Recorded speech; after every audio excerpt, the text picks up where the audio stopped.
जो स्पोर्ट है it's dangerous for everyone, चाहे मर्द हो, औरत हो, लड़की हो, लड़का हो। It's a dangerous sport anyways. तो आप अपनी तरफ से कोशिश करते हैं कि आप अपनी सारी सेफ्टी जो प्रिकॉशंस होते हैं वो अपनी तरफ से पूरी करें।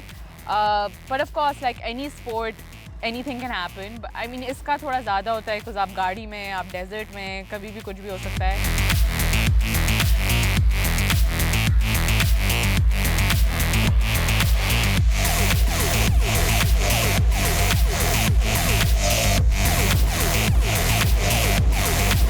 अभी अक्टूबर में मेरा एक एक्सीडेंट हुआ था रेस के बीच में, काफ़ी खौफनाक सा एक्सीडेंट था वो। मेरी गाड़ी रेस के बीच में 2 दफ़ा रोल ओवर हो गई। गाड़ी फुली तरह डैमेज थी, विंड स्क्रीन, विंडोज़ टूट गए, टायर निकल गए, मेरे हाथ पे विंड स्क्रीन लग गया, खून बह रहा है फुल, मतलब क्योंकि रेस के बीच में था। उससे पहले हमारी जो मोमेंटम था बहुत अच्छा चल रहा था। माय नेविगेटर नूर भाई, उस वक्त हम बहुत खुश थे और एकदम से आपकी गाड़ी फ्लिप हुई, like with in a second एकदम से सब लूज़ हो जाता है। किसी भी रेसर के लिए सबसे जो इम्पोर्टेंट चीज़ होती है is finishing the track.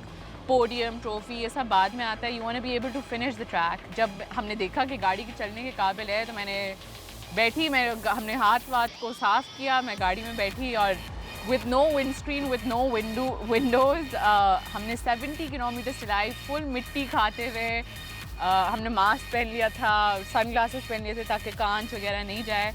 But वो एक बहुत ही ज़्यादा मेमोरेबल मोमेंट था मेरे लिए। I think that experience really helped me grow as a racer because I realized the importance of finishing and then fighting with not just the car but the wind and the sand and the dust। और आपकी जो एक accident के बाद आप गाड़ी में वापस बैठते हैं तो काफ़ी एक ट्रॉमा होता है।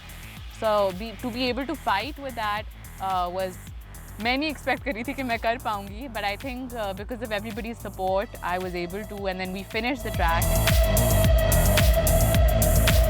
कराची में रहने का एक डाउनसाइड ये है कि ऐसी कोई खुली जगह है नहीं जहाँ मैं प्रैक्टिस कर सकूँ। बट एक पॉजिटिव एंगल ये है कि कराची की जो रोडें हैं उन्हीं में प्रैक्टिस हो जाती है क्योंकि वो इतने अप्स एंड डाउन्स हैं और इतने खड्डे वगैरह हैं तो ऐसा लगता है आप ऑफ रोड ही चला रहे हैं। बट इन ऑल सीरियसनेस कोई प्रैक्टिस कराची में आज सच नहीं होती। प्रैक्टिस वहाँ जाकर डेजर्ट में आप कुछ दिन पहले जाते हैं ताकि आप इसे कहते हैं रेकी कर सकें। तो आप अपने ट्रैक पर राउंड्स लेते हैं, अपने नोट्स बनाते हैं।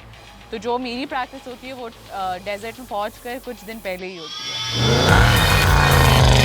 किसी भी रेस के पहले जब भी मैं चाहे रेकी भी कर रही हूँ, बस डेजर्ट में पहुंच के थोड़ी सी नर्वसनेस होती है। रेस से पहले तो वो अलग ही लेवल पे होती है एंड आई थिंक बट वो नर्वसनेस एक पुश भी आपको करती है। डर और वो जो नर्वसनेस होता है it gives you a little motivation to complete the race and to participate as well. So it's a good kind of nervousness.